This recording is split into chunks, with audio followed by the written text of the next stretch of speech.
하나님의 말씀은 신명기 31장 30절에서 32장 14절까지입니다. 신명기 31장 30절 그리고 모세가 이스라엘 총회에 이 노래의 말씀을 끝까지 읽어 들리니라. 하늘이여 귀를 기울이라. 내가 말하리라. 땅은 내 입의 말을 들을지어다.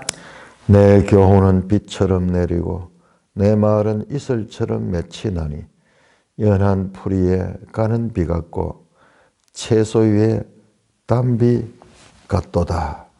내가 여호와의 이름을 전파하리니 너희는 우리 하나님께 유영을 돌릴지어다. 그는 반석이시니 그가 하신 일이 완전하고 그의 모든 길이 정의롭고 진실하고 거짓이 없으신 하나님이시니 공의로우시고 바르시도다. 그들이 여호와를 향하여 악을 행하니 하나님의 자녀가 아니요 흠이 있고 삐뚤어진 세대로다. 어리석고 지혜 없는 백성아, 여호와께 이같이 보답하느냐? 그는 내 아버지시요 너를 지으신 이가 아니시냐? 그가 너를 만드시고 너를 세우셨도다. 옛날을 기억하라. 역대의 연대를 생각하라. 내 아버지께 물으라. 그가 내게 설명할 것이요 내 어른들에게 물으라. 그들이 내게 말하리로다. 지극히 높으신 자가 민족들에게 기업을 주실 때에 인종을 나누실 때에 이스라엘 자손의 수요대로 백성들의 경계를 정하셨도다. 여호와의 분깃은 자기 백성이라. 야곱은 그가 택하신 기업이로다.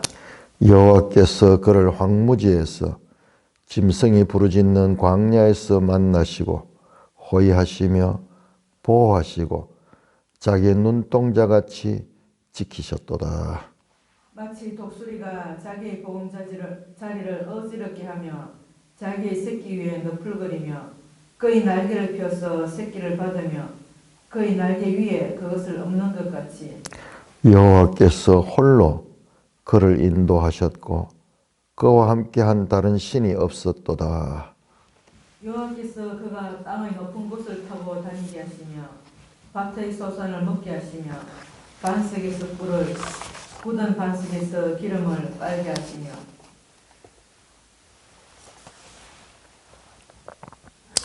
소의 엉긴 젖과 양의 젖과 어린 양의 기름과 바산에서 난 수량의 염소와 지극히 아름다운 밀을 먹이시며 또 포도즙에 붉은 술을 마시게 하셨도다.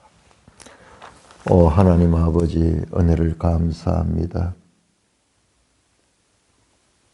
오늘 이 모세의 노래를 통하여 말씀하시는 하나님 뜻을 잘 깨닫게 하여 주옵소서. 예수님 이름으로 감사하며 기도드리옵나이다. 아멘. 자, 이제 모세의 마지막 설교는 한 편의 노래로 끝을 맺습니다. 우리 매일 성경 이 신명기를 어떻게 읽을 것인가를 쓰신 크리스토퍼 라이트라는 이 신학자는 이 신명기 32장 전체를 간결한 로마스라고 부릅니다. 근데 우리가 오늘 읽은 부분에서는 그런 게 전혀 안 나오죠. 자, 일단 이 노래니까는 노래 전체를 봐야 됩니다. 노래 전체 봐야 32장 1절에서 43절까지가 모세의 노래입니다. 모세의 노래인데, 자, 이 가운데서 1절에서 26절까지 이 내용이 뭐냐 그러면은 이게 노래니까는 노래 가사는 한눈에 딱 들어오거든요. 그런데 우리가 지금 이걸 이제 시간이 많이 걸려서 한목일의 전체를 못 보니까는, 근데 일단 요약을 하면은 하나님의 신실하심, 의로움, 그 다음에 모든 하나님의 권능, 모든 좋은 것이 다 들어갑니다. 하나님은 신실하시 변하지 않았습니다. 그런데 여기서 하나님의 백성의 반역, 백성이 오늘 나온 내용이 안 나오지만은 오늘 우리가 방금 읽었던 1절에서 14절까지는 하나님 측에서의 보호예요, 보호. 그리고 이게 잘 알아야 되는 게 이 노래 전체 자체가 소송.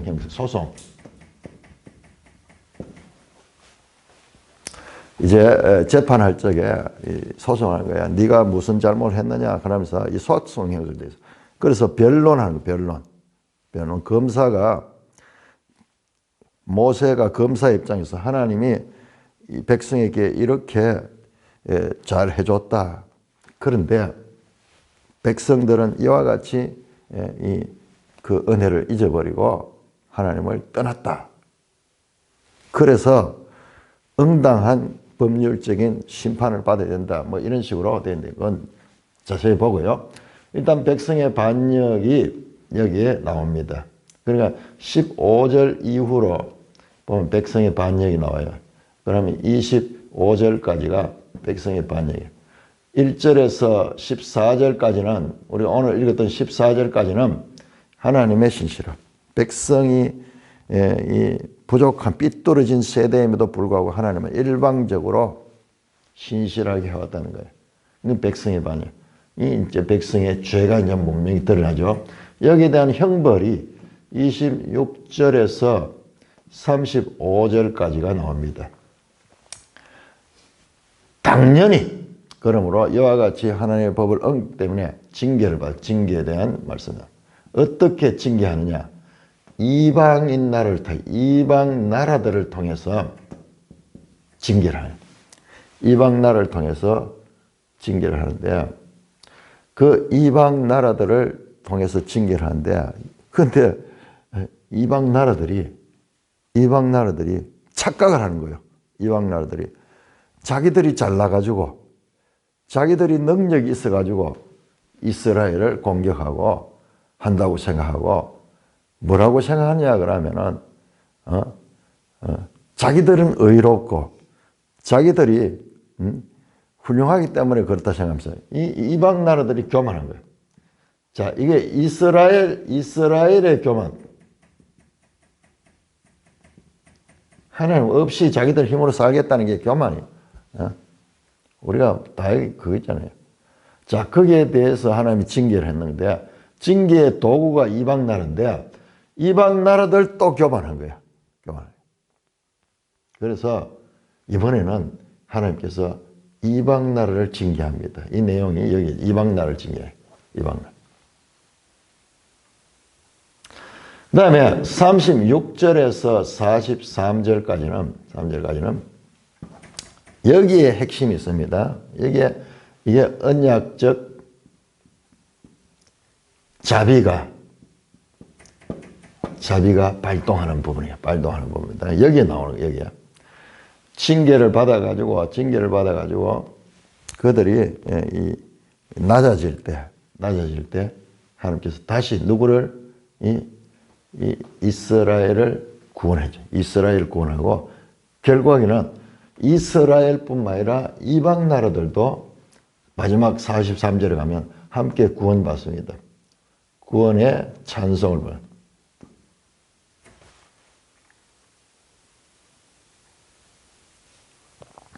자, 이게 이미 나왔어요. 이런 구조가. 어디 나왔느냐? 레위기 26장 3절에서 39절까지가 사실상 이 내용이에요. 이 내용. 이와 같은 이스라엘의 반역에 대한. 여기는 이방인은 안 나와서 이방인에 대해서는 흐릿하게 거의 안 나왔어요. 그럼 보세요. 똑같지만은 좀 다른 것이 여기는 이제 이방인들에 대한 것이 더 명확히 나타납니다. 그리고 40절에서 45절까지 징계를 받아가지고 낮아진 그 상태에 하나님께서 언약적 자비를 베푸며 하나님의 언약적 자비를 통해서 이스라엘을 구원하는 메시지. 그러니까 이 전체를 안 보면 앞에만 보면 하나님 막 진노해가지고 막 징계만 하는 것이 보이는데 징계로 인해서 낮아진 그들이 하나님께로 돌아올 때 그때 하나님께서 언약적 자비를 베풀어 준 거예요. 우리의 구원은 여기에 있어요. 여기에. 하나님의 언약. 보세요. 이스라엘이나 이방이나 이게 로마서 형식으로 말해요. 유대인이나 헬라인이나 다 죄 아래 있다. 그걸 보여주는 거예요. 이게 전부 다 자기 중심성, 창조주 하나님을 잊어버리는 죄 안에 있는 거예요. 그러니까 이스라엘도 이 징계를 받고 이방 나라들도 징계를 받고 그러면은 모든 사람이 다 죄예요. 그런데도 불구하고 하나님께서 하나님의 이름을 위하여 그런 표현이 많이 나와요. 에스겔서 보면 자기 이름을 위하여 하나님 자신을 위하여 구원을 하는 거예요. 이게 하나님의 근본적인 속성이 하나님의 사랑. 이게 사랑입니다. 사랑. 하나님의 사랑. 왜? 하나님 전부 주인이잖아요. 하나님 이 세상 전부 주인이잖아요. 이것이 이 구조에 나옵니다. 이게 로마서 9장에서 11장까지 내용이 참 여기서 나와요. 여기. 그래서 사도 바울이 이 모세의 노래를 가지고 그래서 이 신학자들이 모세의 노래는 작은 로마서다 하는 이야기가 그 별명이 거기서 나오는 거예요. 거기서 나오는 거예요. 엄청난 거예요. 자, 이게 하나님의 구속사 전체를 보여주는 거예요. 그러니까 먼저는 유대인이요. 나중은 헬라인이요. 사도 바울이 말했던 것도 이게 유대인이 앞섰다 하는 것이 뭐 잘나가 그런 게 아니라 하나님의 구원 계획 속에 그리고 이스라엘이 넘어지고 이방인들이 기회가 오고 또 이방인들이 이 교만하게 돼요. 그러니까 감람나무 비유를 하죠. 젖붙임의 비유. 참 감람나무가 나무에 돌감람나무가 젖붙임을 받았는데 젖붙임 받은 돌감람나무들이 자기들이 막 잘났다고 하는데 참잠 감람나무가 원가지들이 얼마나 더 좋겠느냐 그렇게 이야기를 하면서 말씀을 하시죠. 이스라엘은 그런 면에서 많은 연단을 받습니다. 국가적으로 연단을 받습니다. 실제로 역사가 그거잖아요. 이스라엘 역사 그런 역사가 세상에 어디에 있어요? 세상에 이스라엘 같은 역사가 어디에 있어요? 2000년 동안 1900년 동안 그 땅에서 쫓겨나고 전 세계로 흩어져 있던 민족이 어디에 있어요? 그럼 다 없어지지. 그런데 그게 우리가 살고 있는 이 시대에 1900년 동안 흩어진 자들이 지금 그 땅에 들어와서 나라를 이루고 살고 있는 우리 대한민국 똑같이 대한민국이 48년도 1948년도 이제 정식 독립이 되고 국가가 세워지지. 이스라엘도 마찬가지요. 우리는 36년 동안 나라를 잃었다가 되찾은데 이스라엘은 1900년 동안 나라를 잃었다가 되찾은 거야. 이야, 참 놀라운 일이죠. 놀라운 일이죠. 그리고 이 역사를 보면요. 이 역사를 보면은 우리가 세계 역사를 보면은 정말 놀라운 거예요. 이 이방 나라들이요. 얼마나 교만한지요. 이제 유대인들은 얼마나 고난을 이들에 의해서 고난을 당하는 거예요. 이들에 의해서. 그 세계 방방곡곡에 흩어져 있던 그 유대인들이 유럽으로 저 아시아로 아프리카로 다 흩어졌어요. 세상이 다 흩어졌어요. 아프리카에도 많이 가고 유럽에도 많이 가고 그 다음에 저 러시아 같은데 아시아까지 와서 중국 같은 데 들어가고 일본 같은 데 들어가서 우리나라도 있었는지 몰라요. 그런데 교회 역사를 보면 특히 누가 구원받은 이방 나라들이 이게 교회잖아요. 교회. 이방인들과 유대인이 모이는 교회인데 이 교회들이 어떻게 이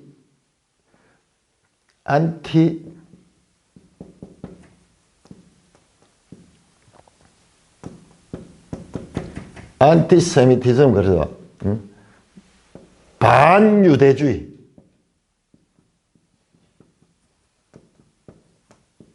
반유대주의가요. 곳곳에서 세계 방문 흩어져 있는 그런데 이들은 보통 나라 같으면 흩어지면 동화되잖아요. 그 민족으로 대부분 결혼하고 뭐 이러면서 다 동화되는데, 그런데 이 유대인들이 참 놀랍게도 하나님 말씀 토라를 가지고 회당을 형성하고 이러면서 정체성을 가지고, 정체성을, 그 민족적인 정체성을 가지고 이 모세의 노래를 불렀을 거예요. 그들이 이 책을 어떻게 다 알 수 있겠어요? 이 노래가 새겨져 가지고 이런 것들로 하나가 되면서 그 민족적 정체성을 가 있으니까는, 그러니까 가는 곳마다 이 유대인 게토 지역은 그 본토인들로부터 핍박당하고 무시당하고 짓밟히고, 그 지붕의 바이올린이라는 영화가 있는데 거기는 러시아에 살던 유대인 집단을 이야기하는데, 그 러시아에서요 다 쫓겨나요. 다 쫓겨나. 그 정착해가지고 틀을 이루고 살고, 그 영화에 보면은 나오는 게 전부 전통 관계, 트레디션 관계야. 유대인의 전통. 남의 나라 살면서도 그 유대인들의 전통을 잊지 않고 그 전통을 고수한. 그 동화가 돼버리면은 살 수 있을 텐데, 그 나라에 살 수 있는데, 그게 안 되니까는, 그 어떤 면에서는 이 자기들의 선민 의식이, 이런 경우에는 선민 의식이 이 자기들이 지배하는 입장에 있을 때는 그것이 남에 대한 폭행으로 나타나겠지만은, 반대로 자기들이 억누릴 때는 그 자기 정체성을 유지하면서, 그리고 이 땅에 흡수되지 아니하는 그런 요소를 낳게 된 거죠. 그래서 쫓겨나 어디로 갑니까? 갈 데가 어디 있어, 세상에. 그래서 미국으로 가는 거예요. 미국. 이민자들의 나라. 참 개척되는 그 나라. 그러니까 거기는 온 세계 사람들이 자유롭게 살 수 있는, 그게 미국이야. 그래서 미국에 그 러시아에 쫓겨났던 사람들이 많이 가고 소문을 듣고 또 뭐 그렇게 했겠죠. 그래 미국 땅에 유대인들이 많이 가서, 미국 땅은 거기에서는 비교적 딴 데보다는 박해를 받으니, 이 땅 자체가 그런 식으로 돼 있으니까는 원래 본토인들보다도 전부 외국에서 온 사람이 거기 공평하죠. 그래서 미국이 추방돼 가지고 절망적으로 쫓겨났는데, 그런데 그곳이 참으로 기회의 땅이고, 그것이 하나님의 또 하나의 피난처였다는 것을 알게 되는 거죠. 자, 이 노래 구조가 이렇게 되어 있다. 중요한 것은, 자, 여기만 있는 게 끝까지 봐야 돼요. 끝. 그러니까 이게 레위기도 마찬가지고, 레위기도 26장 3절에서 29절까지가 그랬고, 그러면 신명기에는 어디 나오느냐? 신명기에는 잘 봐야 됩니다. 신명기는 28장 15절부터 68절까지가 불순종의 저주거든요. 그래서 남은 나라를 쫓겨가는까지 나왔거든요. 다시 돌아오는 이야기는 어디에 있느냐? 신명기도 있었어요. 어디에 있느냐? 30장 1절에서 14절까지가 그 내용이에요. 그 내용. 이게 사실상은 여기에 언약적 자비죠. 노래에서도. 그 다음에 레위기 26장에서도 40절, 45, 이게 언약적 자비죠.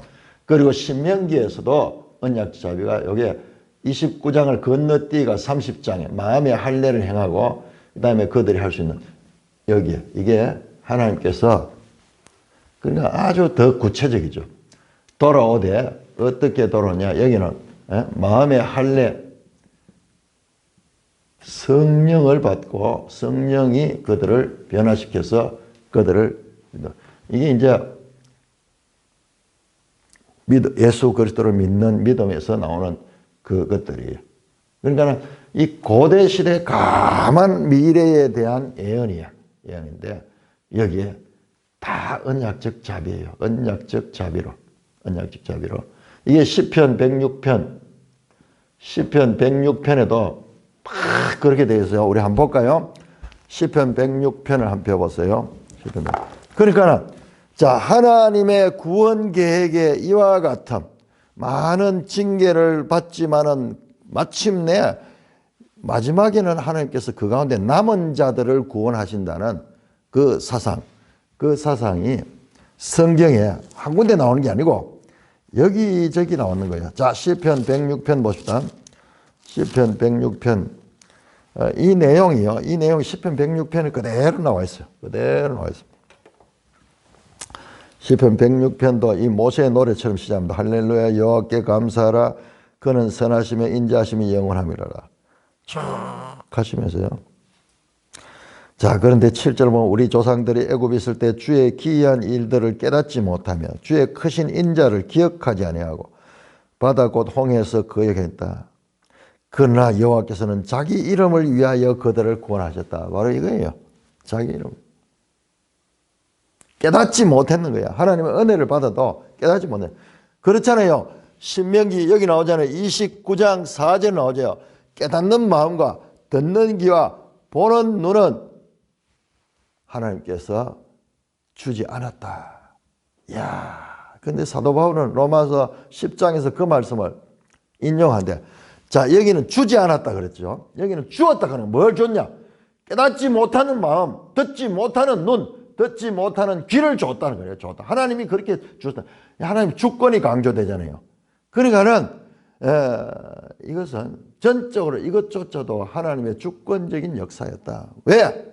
바로 이와 같은 궁극적으로는 이스라엘과 이방 나라들을 구원하고 그들이 함께 하나님을 찬송하는 그 구원 계획 속의 일환이었다는 거야. 일환이었다는 거야. 자, 그렇습니다. 자기 이름을 위하여 그들을 구원했다. 큰 권능을. 그렇지만 13절 보세요. 그러나 그들은 그가 행하신 일을 잊어버렸다. 그의 가르침을 기다리지 아니하고 광야에서 욕심을 내고 쫙 그러면서요. 계속 33절 모세가 그의 입술로 망령되이 말했습니다.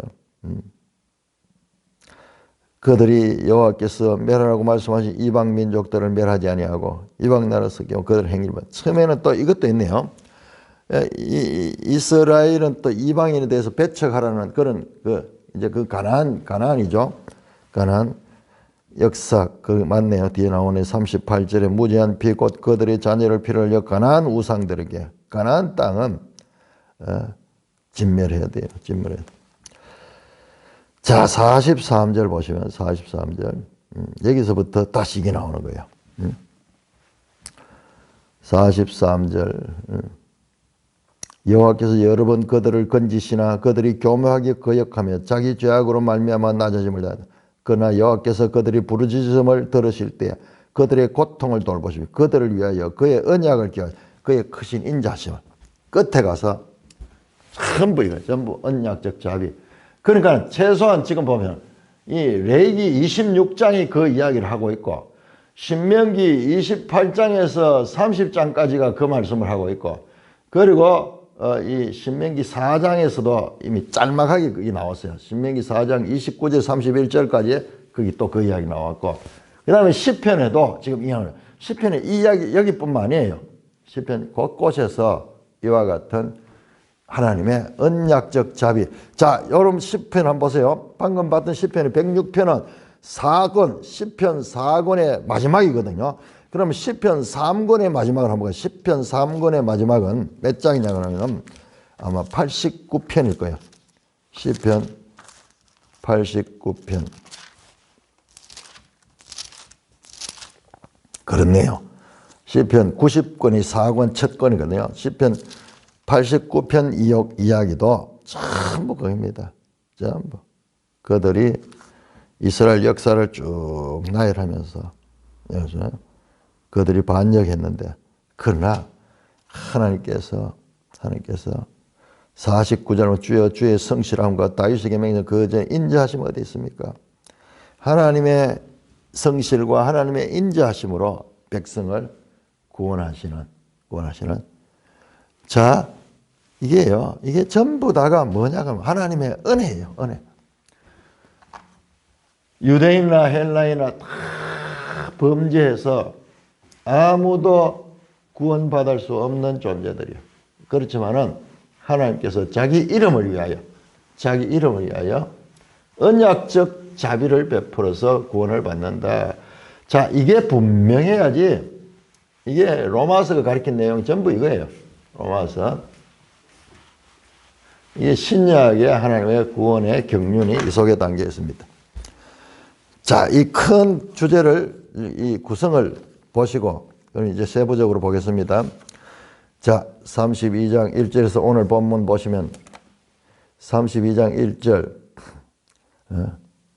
하늘이여 귀를 기울이라 내가 말하라. 말씀드렸죠? 소송하는 형식이라고. 먼저 정인을 소송하는 정인. 정인이 누구냐? 하늘과 땅이 정인이에요. 자, 여러분, 이것을 우리가 잘 봐야 됩니다. 바로 앞에서 보세요. 31장 28절을 보면은 너희 지파 모든 장로와 관리를 내 앞에 모으라. 내가 이 말씀을 그들에게 귀해 주고 그들에게 하늘과 땅을 증거로 삼으리라. 하늘과 땅이 심판자 되는 거예요. 하늘과 땅이, 여기 증거 가운데 여기 심판이라는, 하늘과 땅이 공정하게 볼 것이다. 하늘과 땅을 불러서 정인을 세우면, 하면 내가 틀린 말을 하는가? 너희들 다 봤잖아. 하늘과 땅은 다 봤잖아. 그러면서 정인을 소환해서 말씀입니다. 하늘이여 귀를 기울이라. 내가 말하라. 땅은 내 입의 말을 들을지어다. 내 교훈은 빛처럼 내리고 내 말은 이슬처럼 맺히는 연한 풀이에 가는 비 같고 채소 위에 단비 같다. 내가 여호와의 이름을 전파하니 너희는 우리 하나님께 유영을 돌자. 그는 반석이시고 그가 하시는 일은 완전하고 그의 모든 길은 정의롭고 진실하고 거짓 없이 하나님이시니 공의로우시고 바르다. 하나님은 전적으로 옳습니다. 옳습니다. 선하심과 진실하심과 공의로우심과 이 완전하신 하나님이다. 먼저 하나님을 소개를 합니다. 그런데 이스라엘은 어떠나 그 백성에 대한 고발입니다. 자, 이와 같은 하나님에도 불구하고 5절에 그들이 여호와를 향하여 악을 행하니 하나님의 자녀가 아니요 흠이 있고 비뚤어진 세로더라. 어리석고 지혜 없는 백성이 여호와께 이같이 보답하냐. 이런 은혜를 받은데도 이와 같이 반역하였습니다. 자, 거기 5절에 하나님의 자녀가 아니요 하는 말이에요. 로베니 하는데, 자, 하나님의 자녀 로 아니다 하는 거예요. 백성이 아니다. 백성으로 불렀지만 그들이 그 법을 지키지 않게 된 백성이 아니다는 거예요. 그들은 어리석고 지혜 없는 백성이야. 그렇게 하나님을 배은망덕하게. 그는 네 아버지시오 너를 지으신 아니야. 하나님의 속성 가운데 부성, 부모와 같은 창조주, 지으신 분 창조주. 그 다음에 아버지, 이 부모죠, 부모. 이와 같은 마땅히 그들이 공경하고 마땅히 섬겨야 될 그 하나님에 대해서 그들이 불충했는 거예요. 불충. 우리 앞에서 신명기 법 가운데 부모를 거역하고 부모에게 대드는 놈들은 돌로 쳐 죽이라 그러잖아요. 지금 그와 같은 상태예요. 자, 하나님께서 그들을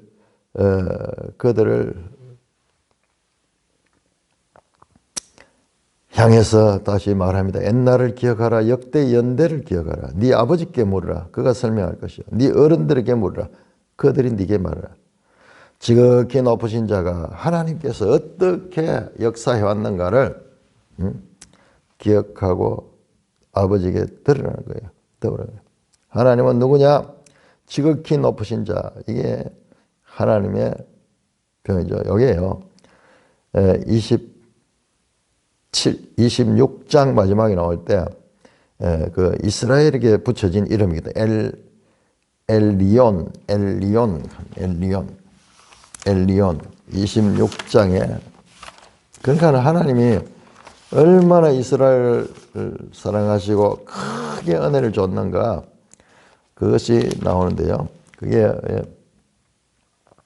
모든 민족 위에 뛰어나게 했다. 26장 19절에 율법의 끝부분이죠. 마지막에 모든 민족이 뛰어나게 했다. 하나님의 백성, 하나님처럼 그 지극히 높으신 여호와와 같은 단어예요. 그러니까 이스라엘에 대한 그 하나님의 사랑과 하나님의 그 높이심은 거의 신적인 수준으로 높이는 거예요. 하나님께 붙이는 표현을 그 백성에게 붙이는 거예요. 내 소유된 백성, 거룩한 백성, 지극히 이 열국 가운데 높이신 백성들. 자, 민족들에게 기업을 주실 때, 인종을 나누실 때 이스라엘 자손의 수요대로 백성의 경계를 정했다. 갑자기 지금 현재 BC 1500년경 모세시대 모압산에서 뭘 이야기했냐면 태초의 일들, 태초보다도 이 창세기 10장에 민족, 인종들을 나눠질 때 셈과 함과 야벳 때 후손들이 그 창세기 10장에 나오잖아요. 그들에 의해서 나라가, 세상에 나라가 만들어지잖아요. 나라가 만들어지잖아요. 그 이야기를 한 거예요. 여러분 자세히 보시면요.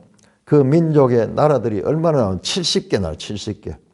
그런데 민족들에게 기업을 주실 때에 인종을 나누실 때에 이스라엘 자손의 수요대로 백성의 경계를 이스라엘 자손 수요대로 했다는 거예요. 이게 뭐냐? 이스라엘 자손의 수요는 이 당시에 야곱의 아들들이 그 애굽에 들어갈 때 70명이 들어갔거든요.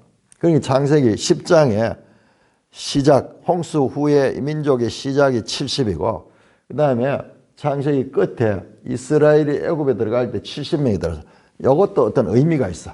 의미가 있어. 그 이야기를 하시면서 하나님은 누구냐?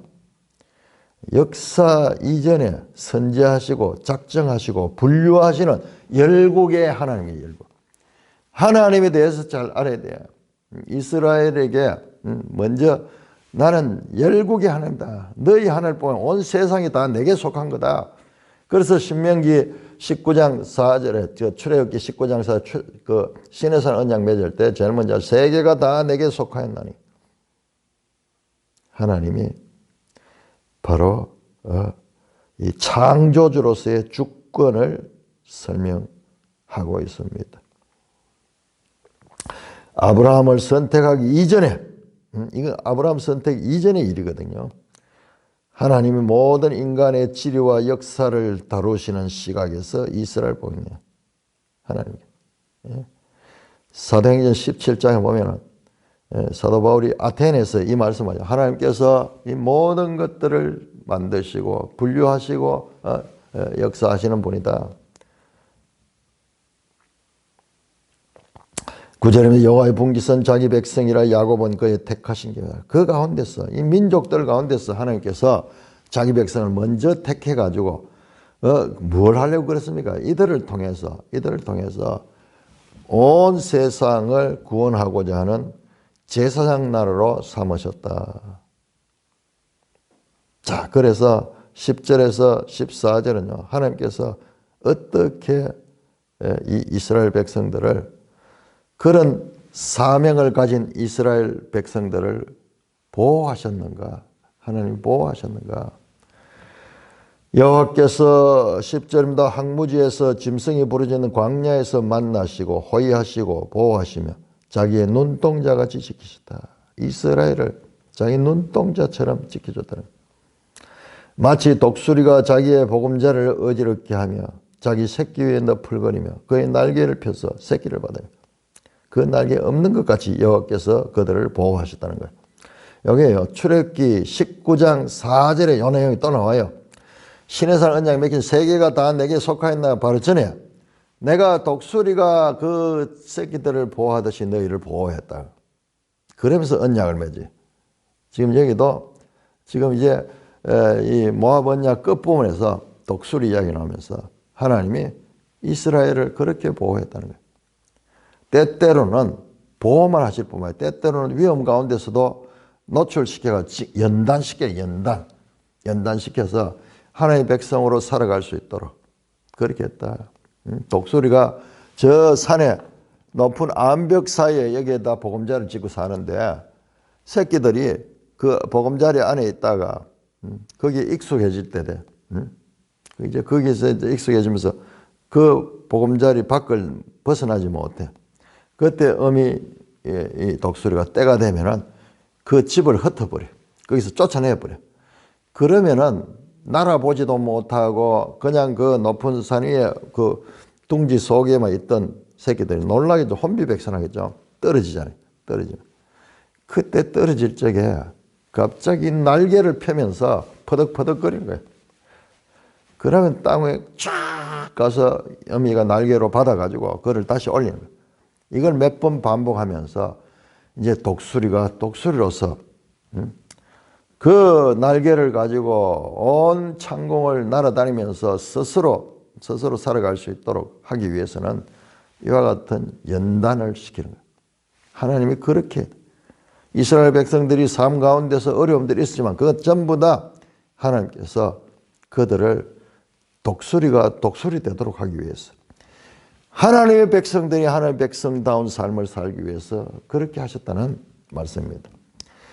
그 누구도 아니고 12절에 보면 여호와께서 홀로 인도하시고 다른 신이 없다. 오직 여호와께서 이스라엘을 그렇게 하셨다. 그래서 여호와께서 땅의 높은 곳을 다니게 하시며 밭에 소산을 먹게 쭉 나오면서 복을 주셨다는 복을 주셨다. 풍족하게 복을 주셨다. 하나님께서. 자, 15절 33절 신명기 15절에 32장 15절 33절 자 교독합니다. 자 이렇게 하나님께서 보호해 줬다. 그 다음에 노래 중반입니다. 중반에 그런데 어떻게 했느냐. 자 32장 15절 그런데 여수론이 기름짐에 발로 찼도다. 네가 살찌고 비대하고 윤택함에 자기를 지으신 하나님을 버리시고 자기를 구원하신 반석을 없인 여겼었다. 그들이 다른 신으로 그의 질투를 일으키며 가정한 것으로 그의 진노를 격발하였도다.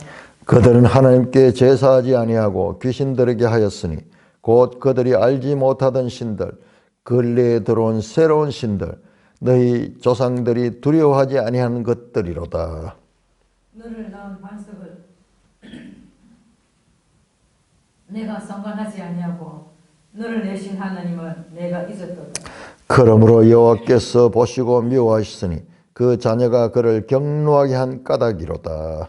그가 말씀하시기를 내가 내 얼굴을 그들에게 숨겨 그들의 종말이 어떠함을 보리니 그들은 심히 패역한 세대여 진실이 없는 자녀이미로다. 그들이 하나님이 아닌 것으로 내 질투를 일으키며 허무한 것으로 내 진노를 일으켰고 나도 백성이 아닌 자로 그들에게 시기나게 하며 어리석은 민족으로 그들의 분노를 일으키리로다. 그러므로 내 분노의 불이 일어나서 서로의 깊은 곳까지 불사르며 땅과 그 소산을 삼키며 산들의 터도 불타게 하는도다. 내가 재앙을 그들 위에 쌓으며 내 화살이 다할 때까지 그들을 소리로다. 그들이 주림으로 쇠약하며 불같은 더위와 독한 질병에 삼켜질 것이라. 내가 들짐승의 이와 티끌에 가는 것의 독을 그들에게 보내리로다. 밖으로는 칼에 방 안에서는 놀람에 멸망하리니 젊은 남자도 처녀도 백발 노인도 함께 젖 먹는 아이까지 그러하리로다. 내가 그들을 흩어서 사람들 사이에서 그들에 대한 기억이 끊어지게 하리라 하였으나 혹시 내가 원수를 자극하여 그들의 원수가 잘못 생각할까 걱정하였으니 원수들이 말하기를 우리의 수단이 높으며 여호와가 이 모든 것을 행함이 아니라 할까 염려함이라. 그들은 모력이 없는 민족이라 그들 중에 분별력이 없도다. 만일 그들이 지혜가 있어 이것을 깨달았으면 자기들의 종말을 분별하였으리라. 그들의 반석이 그들을 팔지 아니하였고 여호와께서 그들을 내주지 아니하셨더라면 어찌 하나가 천을 쫓으며 둘이 만을 도망하게 하였으리요. 진실로 그들의 반석이 우리의 반석과 같지 아니니 우리의 원수들이 스스로 판단하도다. 이는 그들의 포도나무는 소돔의 포도나무요 고모라의 밭의 소산이라. 그들의 포도는 독이 든 포도이니 그 송이는 쓰며 그들의 포도주는 뱀의 독이요 독사의 맹독이라. 자, 34절까지 같이 연결해서 읽으면 이해하기 더 좋아요. 32장 34절 같이 있습니다. 이것이 내게 쌓여 있고 내 곳간에 봉하여 있지 아니한가. 자, 거기까지. 자, 무슨 이야기냐 그러면, 자, 제가 처음에 말씀드렸듯이, 자, 여수룬, 이스라엘을 여수룬이라고 일하는데, 이게 이스라엘의 아명입니다. 아명인데, 이게 뜻이 참 좋아요. 이스라엘이 온전하고 충직하다, upright, 곧었다. 근데 이스라엘이 지금 삐뚤어졌는데 곧었다고 말해.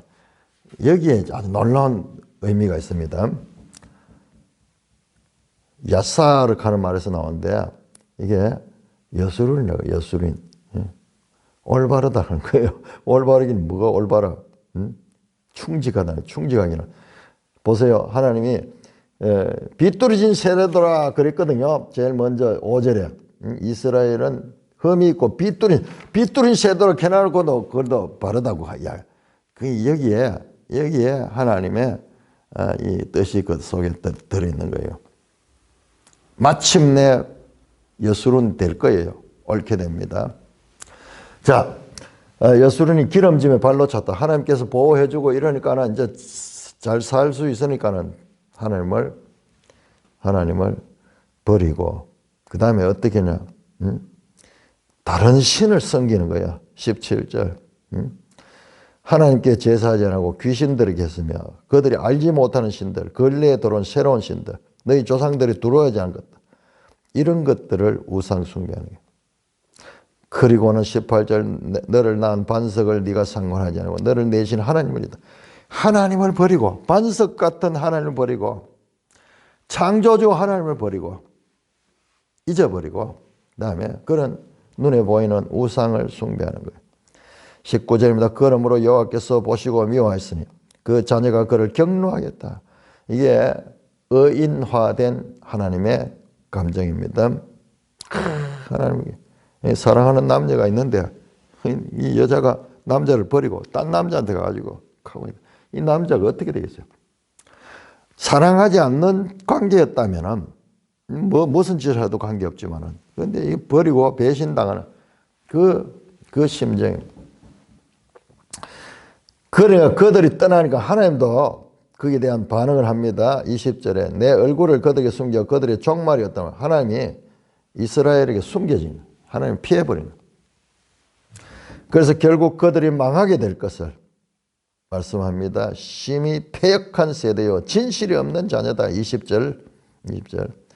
그들이 하나님이 아닌 것으로 내 질투를 느끼며 허무한 것으로 내 진노를 느끼며 나도 백성이 아닌 자도 그들에게 시기하게 하며 어리석은 민족으로 그들을 분노하게 하라. 자, 이스라엘은 하나님의 백성이거든요. 하나님의 백성, 암미, 내 백성, 내 백성인데, 그런데 하나님께서 내 백성이 아니다 하는 거야. 그러면은 이게 뭐냐? 로암미.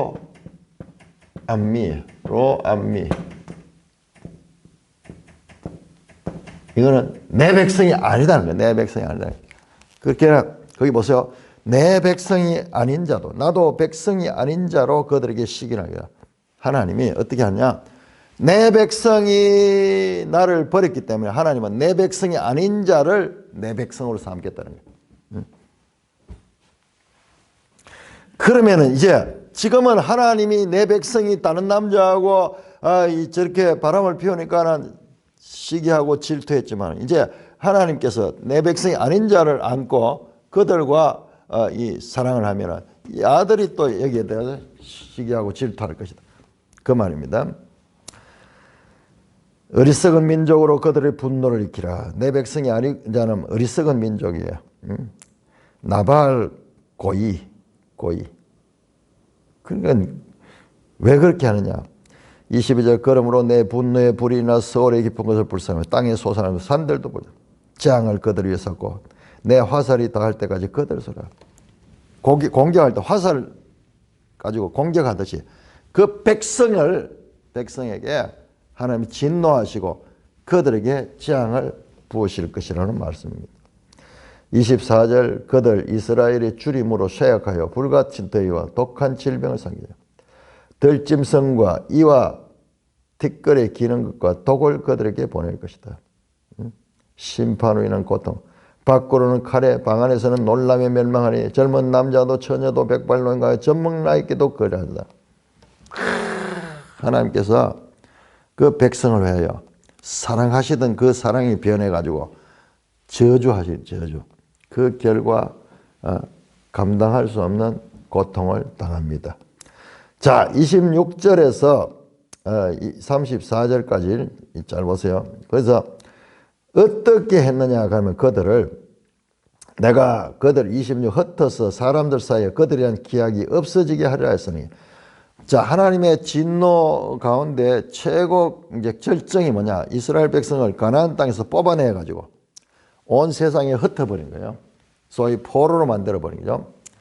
자, 그래서 이제 그 나라가 없어진가? 기억이 없어지도록, 그들에 대한 기억이 없어지도록 하리라 하였으나 돼 있죠. 하나님 원래 극하려고 그랬는데 그러나 자, 여기 중요합니다. 아주 진멸하지 않아요. 아주 진멸하십니다. 징계하십니다. 징계로 말해서 진멸당합니다. 그런데 어떻게 아주 망하지 않아요. 아주 진멸하지 않는다.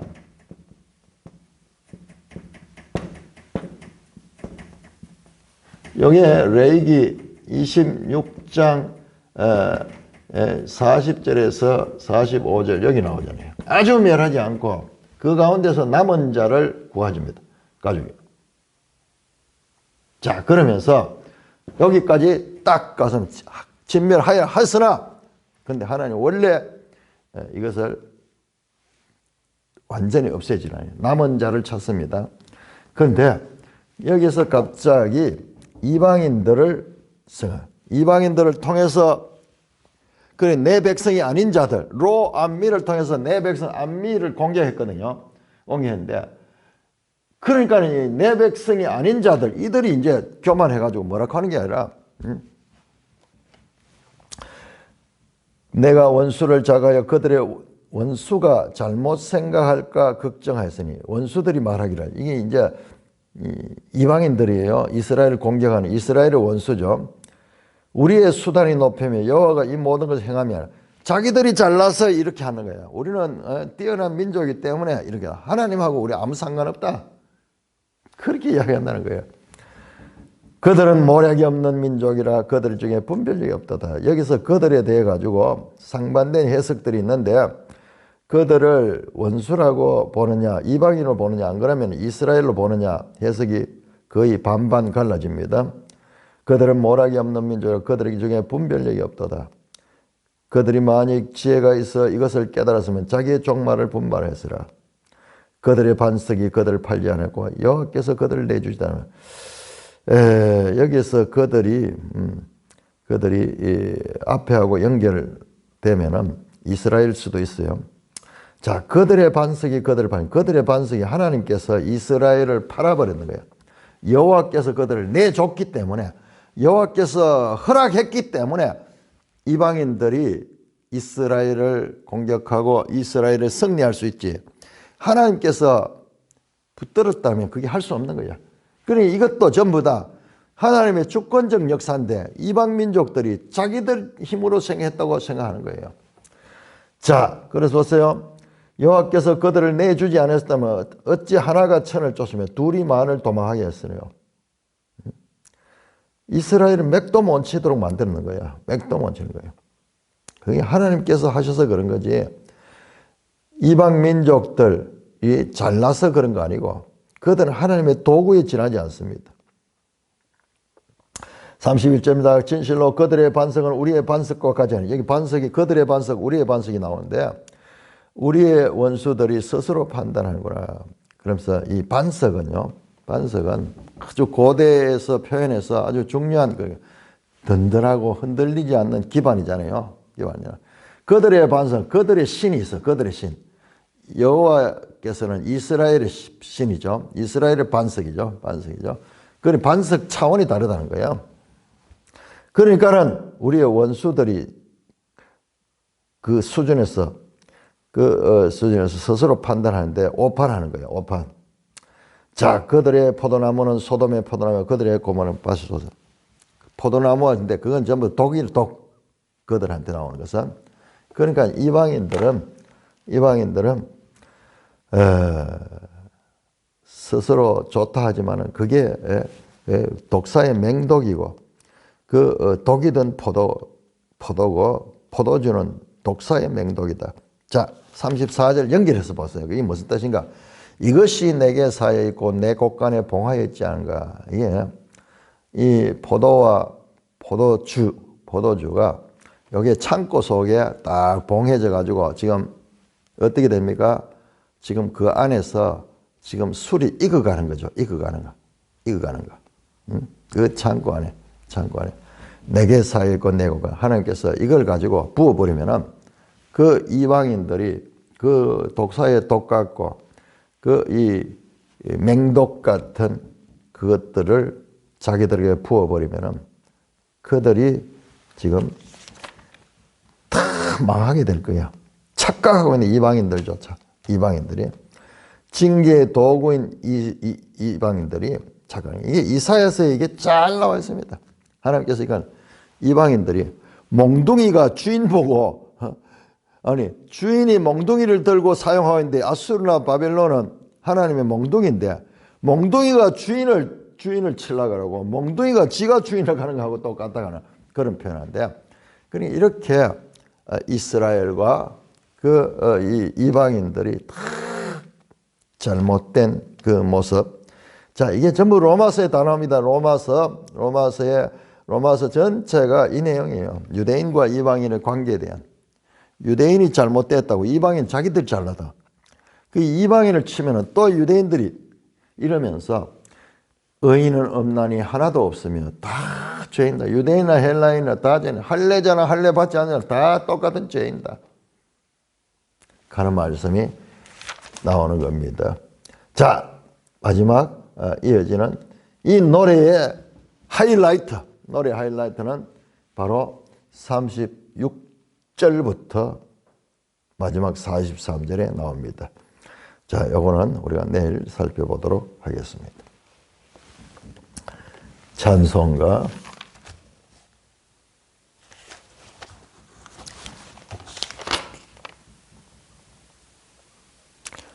28장